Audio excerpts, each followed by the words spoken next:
गाड़ो बाईपास से PS 76 ते पीपल्स पार्टी के नामजद उम्मीदवार अली हसन जरदारी एनए 225 के उम्मीदवार सादिक अली मेमण और PS 75 के उम्मीदवार रियाज़ शाह शिराजी के मान में जलसो रखियो है, जंहिंजूं तैयारियों मुकम्मल कयूं आहिनि।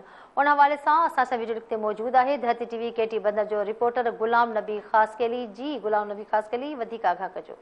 हिन वक़्तु असीं बाईपास गाड़ो ते मौजूद आहियूं, जिथे तव्हां ॿुधाईंदा हलूं त पाकिस्तान पीपल्स पार्टी PS 76 जे उम्मीदवार हाजी अली हसन जरदारी ऐं PS 75 जे उम्मीदवार रियाज़ शाह शिराज़ी ऐं NA 225 जे उम्मीदवार सादिक अली मेमण जे मान में जेको आहे हिते जेको आहे तमामु वॾो जेको हिकिड़ो जलसो जेको उहो रखियो वियो आहे। जॾहिं तव्हां ॿुधायो त हिन जलसे में जेको आहे 5000 खां वधीक जेके आहिनि माण्हुनि जे लाइ जेके आहिनि कुर्सियूं जेके आहिनि उहे बि लॻाई वियूं आहिनि। ऐं इन खां अलावा तव्हांखे ॿुधायां त हिन वक़्तु जेकी प्रोग्राम जो जेकियूं तयारियूं जेकियूं आहिनि उहे मुकमल थी चुकियूं आहिनि। ऐं हिते तव्हांखे इहो ॿुधाईंदो हलां त हिते जेके आहे मुख़्तलिफ़ जेके इलाइक़ा आहिनि, जंहिंमें केटी बंदर, घोड़ाबाड़ी, गाड़ो समेत मुख़्तलिफ़ जेके इलाइक़ा जेका आहिनि उन्हनि मां जेका आहिनि वॾी तइदाद में हिते जेको आहे माण्हू जेका उहे पहुचंदा।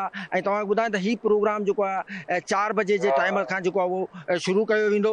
जॾहिं तव्हांखे इहो ॿुधाईंदो हलां त हिते जेके पीपल्स पार्टीअ जा ऐं इन खां अलावा जेकी मुख़्तलिफ़ जेका माण्हू आहिनि, जॾहिं उन्हनि सां असांजी ॻाल्हि ॿोल थी त उन्हनि जो इहो चवणु आहे त 8 तारीख़ ते जेको आहे इंशा अल्लाह ताला पाकिस्तान पीपल्स पार्टी जा जेका उम्मीदवार ज़िले ठठे जेका आहिनि उहे तमामु वॾी अक्सरियत सां जेका हुतां खटंदा।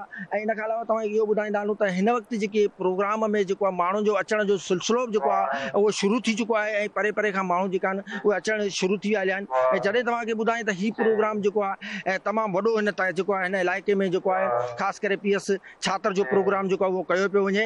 ऐं हिते जेके हुननि जे जेके मुख़्तलिफ़ माण्हू जेका आहिनि उन्हनि सां जॾहिं असांजी ॻाल्हि ॿोल थी ऐं हिन खां पीपल्स पार्टी जेका अॻुवान उन्हनि जो चवणु त 5000 त असां कुर्सियूं लॻायूं आहिनि, पर उन्हनि जो चवणु त इंशा अल्लाह ताला हिन प्रोग्राम में जेको आहे 20000 खां वधीक माण्हू जेका आहिनि हिन प्रोग्राम में शामिल थींदा। जी